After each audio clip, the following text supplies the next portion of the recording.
Don't bring your kids to Christmas. It's adults only, my sister snapped. Then she took my $4,000 toward the dinner. That night, her feed showed Santa arriving, gifts piled high.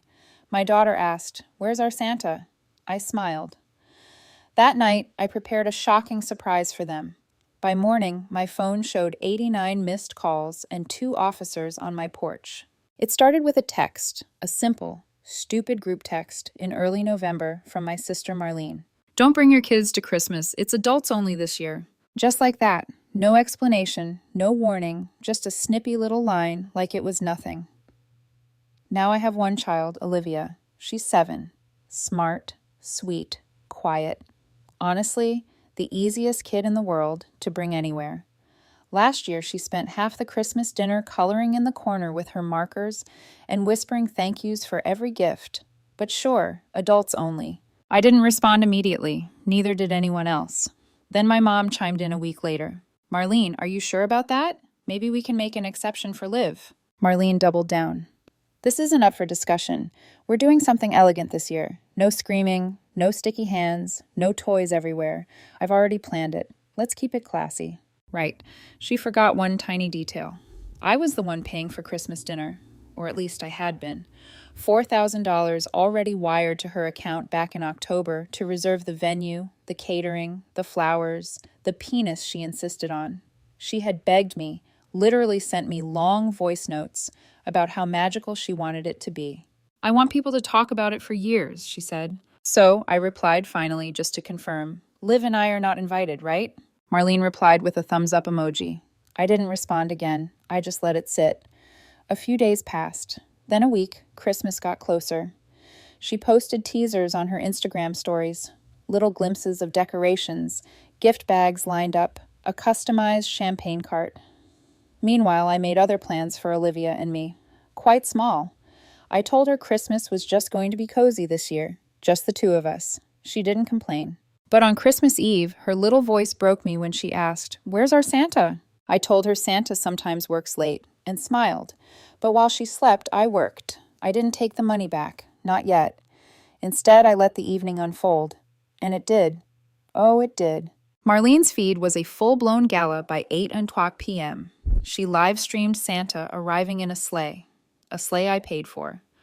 Towering piles of gifts, waiters in black ties, champagne towers, glittering lights, our relatives dressed to the nines, dancing, laughing, toasting, and not a single child in sight. Not even Olivia, the only niece, the only child in the entire family. Erased. I didn't say anything that night. I let them celebrate. Then the next morning, I executed step 1 of my surprise. By 10:00 a.m., I had 89 missed calls. By 10:20, 2 officers were standing on my porch. They weren't there for me. They were there to ask questions about Marlene, because when the guests tried to leave her party, they realized none of their cars were there anymore. The cars disappeared like magic. They'd all trusted the valet. Of course they did. The podium was there. Uniformed attendants with name tags, radios, the whole production. Marlene had even posted a smug story on Instagram earlier that night. Only the best. Arrive, hand over your keys, drink champagne. Effortless. Effortless. That part was true. Taking everything from her was easier than I thought it would be. The thing is, I know people, and when someone crosses you after years of taking, you start remembering favors you never cashed in. Like my friend Cam. He runs a towing business 2 counties over. He usually works with insurance claims and repos, but I asked for something a little different this time. I gave him a list of license plates, the party's address, and a window of time. He towed 24 luxury vehicles from the venue to a secured lot an hour away. No scratches, no damage, just gone. By the time Marlene's guests started to leave, every car was missing. At first, they thought it was a prank. Then panic set in. By midnight, people were furious, cold, calling the cops, trying to understand how 24 vehicles vanished from a gated lot with security cameras. Marlene was in heels, sobbing, losing her grip in front of everyone she'd been trying to impress. That was the beginning. The next morning, 2 officers showed up at my door. Olivia was still in her pajamas, eating leftover cinnamon rolls and watching cartoons. I answered the door like nothing was wrong. They asked if I knew anything about a car theft incident at a private event. I said truthfully I hadn't been invited. I smiled, told them I was spending Christmas with my daughter. They left after a few minutes, awkward and unsure, but I wasn't done. That morning, I dropped the real hammer. Marlene didn't just lose her cars. She lost her financial lifeline. Years ago, I set up a joint emergency fund for our family after I sold my tech company. I was generous, too generous. I let Marlene have access when she needed to float expenses for her so-called event business. I helped Mom and Dad when Dad had heart issues, when Mom's car broke down, when the roof started leaking. Everyone swore it was temporary. They'd make it up to me. They never did, so I pulled everything quietly. 2 weeks before Christmas, I moved my money into new accounts. Marlene didn't even notice. I left her account open with exactly 2017, just enough to remind her it hadn't been a glitch. It was intentional. By 10:30 a.m., my phone exploded. Marlene's text came in first. She skipped straight to rage. "What did you do? Where is the money? You ruined everything." I didn't answer. I was helping Olivia build her Lego castle. We were having a good morning. Then came the calls from Mom and Dad, straight to voicemail. Then my cousin Jules texted, "Hey, you better pick up. Your parents are on their way." I replied, "Let them." They showed up tight-lipped, pretending to be calm, but I could see the panic in their eyes. Dad didn't even sit down. Mom tried guilt first. How could I humiliate Marlene like that? Why would I take their money? What happened to being a family? I asked her how it felt watching Olivia get excluded from Christmas like she was nothing. She said Marlene made the rules this year. I said I made the rules now. It's funny. They always expected me to give to fund everything. They forgot the money was mine, not ours. Not family money, just mine. That night I got a message from my Aunt Lydia, Mom's sister, short and simple. "You did the right thing. She's been rotten for years." That was the first crack in the family wall, because not everyone agreed with what Marlene did. Not everyone thought I was the villain, and I wasn't done. 2 days after Christmas, the calls started coming from relatives I hadn't heard from in years. Some were just fishing for drama. "Wow, what really happened?" Marlene said, "You hired a gang of tow truck drivers." Others tried to play neutral. "Can't you just talk it out, Stace? You've always been the mature one." I love that one, the mature one. That's code for be the bigger person so we don't have to take sides.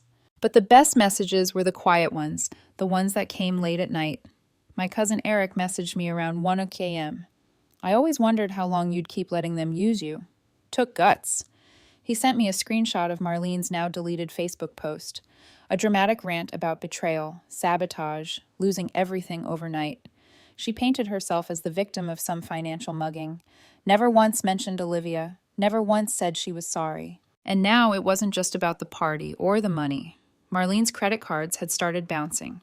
That elegant Christmas had been funded mostly on promises and overdraft protection. The florist called her, then the caterer, then the venue, all demanding payment. I knew because one of them accidentally called me. They still had my number from the original deposit. I told them gently they should speak to Marlene directly. Then I blocked the number. Meanwhile, my parents went quiet. I think they expected I'd cool down after the holidays, or maybe they assumed I was bluffing. But the silence lasted into January. I didn't unblock the joint account. I didn't respond to voicemails. I didn't return the sweater Mom left on my porch with a note saying, "Let's move past this." They wanted me to act like everything was fine, like we could just gloss over what they allowed to happen. Pretend Marlene didn't exile Olivia from her own family for the sake of aesthetic. That week I sent Olivia back to school. She was fine, more resilient than I expected, but I wasn't. Every time I saw her happily playing or doing homework, it hit me again. How easy it had been for them to cut her out. My 7-year-old, my entire world. So, I made the next move. Marlene's business website, a flimsy WordPress page she barely updated, had a few fake testimonials on it. I knew because 2 of the names she used were childhood friends of mine who hadn't seen her in years. I sent screenshots and explanations to the Better Business Bureau and flagged her Instagram business page for false advertising. I didn't lie. I didn't exaggerate. I just shared the truth. Within a few days, her page was down. A few small vendors she worked with posted vague statements about reevaluating partnerships. One of her clients, someone she used to brag about nonstop, publicly said she wouldn't be hiring her again. She spiraled fast. Mom called again, this time angry. You're destroying your sister's life over one party. I didn't answer, but I did send her a screenshot of Olivia's text to Santa, which she dictated to me before bed. Dear Santa, I'm sorry if I was bad, and that's why I couldn't come. I'll be better next year. Mom didn't respond after that. A week later, the final crack formed. Dad showed up at my door alone. No warning, no speech prepared. He looked tired, older. He just stood there holding a check. From the account, he said. I figured I should at least try to make it right. I took the check, looked at the number, and handed it back. I don't want it, but you and Mom should know. I've separated the accounts permanently. Wiggly, I spoke to my lawyer last week. From now on, nothing's in my name except what I earn. He didn't fight me. He just nodded, put the check back in his pocket, and walked away. That night, I booked a short weekend trip for Olivia and me. Just the two of us. Beachside, warm weather, no drama. I didn't tell anyone where we were going. Meanwhile, Marlene's world was shrinking by the day, and the reunion, it was already being planned. They just didn't know what I had in store for it yet. The invitation came in mid-February, tucked inside a gold-foiled envelope like it was something special. It wasn't. Family Healing Dinner, Sunday, March 3rd at 5 o'clock p.m. That was the title. Not hosted at anyone's house, of course. It was at a rental hall outside the city. Probably booked last minute. Probably paid for with someone else's card. There was a phone number to RSVP. No signature, just a location, a time, and a quote at the bottom that read, "We are stronger together." I didn't RSVP. They still set a place for me. A week before the dinner, my cousin Leah, one of the few who had stayed completely silent since Christmas, called me for the first time in over a year. She got straight to the point. They're trying to get everyone in one room. I think your parents are behind it. They think if they can make it look like everyone's forgiven Marlene, you'll feel pressured to fall in line too. She paused. They're scared of you now. That was new. I was used to being taken for granted, but feared. Not once, not ever. I thanked her and asked if she was going. She said she was, but only to watch the crash. She sounded almost excited about it. I could tell she wanted me to go, not for peace, but for the aftermath. I waited until the day before the dinner to make my move. I sent one email, just one, to the rental venue. I attached 2 documents. One was a cease and desist regarding the use of my name in any event promoting family healing, and the other was an invoice, a breakdown of every dollar I'd ever spent on family holidays over the last 6 years, including the recent Christmas event stamped paid in full at the bottom. I signed it. Please ensure the family covers their own costs moving forward. I CC'd Marlene, my parents, and 4 relatives I knew would immediately hit reply all. Then I blocked every single one of them on every platform. The dinner still happened. I didn't attend, but I heard everything. Leah texted me that night. Your name got brought up 5 times in the first 20 minutes. They sat next to an empty chair with a gift bag on it, like you were just late. Marlene cried twice. Your mom tried to toast to new beginnings. Nobody clapped. Apparently, after dinner, someone made the mistake of asking who was covering the bill. My dad offered to split it, but his card was declined. And Marlene, she said she'd forgotten her wallet. Leah said the night ended with a quiet argument in the parking lot and 3 people slipping out without saying goodbye. No hugs, no photos, no forgiveness. Exactly how I wanted it. The next morning, I sent out a final message to the family group chat, the one I hadn't typed in since the day of the Christmas text. Just one line. Some of us don't heal. Some of us move on. I left the chat right after that, and then I booked a lawyer because there was still one more move to make. I didn't even plan on involving a lawyer originally, but when you stop being useful to certain people, they panic. And when they panic, they start talking too much. A week after the dinner, my old boss from a freelance job I hadn't taken in years sent me a weird email. Hey, just confirming. Are you still offering consulting under your old business name? Your sister reached out, quoting your rates, said you were collaborating again. Collaborating? I nearly laughed. I called him. He read me the email Marlene had sent from her event firm, pitching herself as someone who co-manages high-end tech partnerships, and that her team, me, would be available for limited consultation. She even attached a portfolio with mock-ups I had made years ago. That's when I looped in my lawyer.